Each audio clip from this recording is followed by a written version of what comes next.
કોઈ ભોળા માણસ સાથે હદથી વધારે ખરાબ વર્તન ના કરશો, કારણ કે સુંદરતા દેખાડવાવાળો અરીસો જ્યારે તૂટી જાય છે ત્યારે ધારદાર હથિયાર બની જાય છે.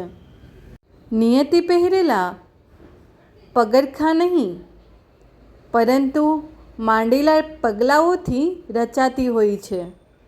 પ્રાર્થના એવી કરો કે બધું ભગવાન પર નિર્ભર હોય, અને પ્રયત્ન એવા કરો કે બધું જ પોતાના પર નિર્ભર હોય.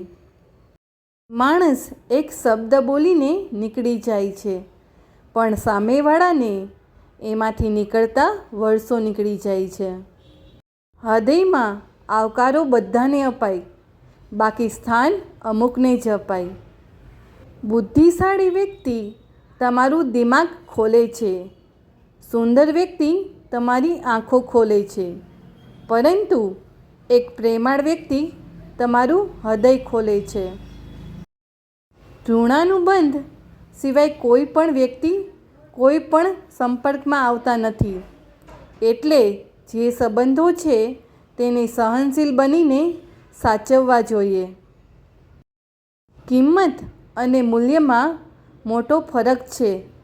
કિંમત ચૂકવવી પડે છે અને મૂલ્ય કમાવવું પડે છે.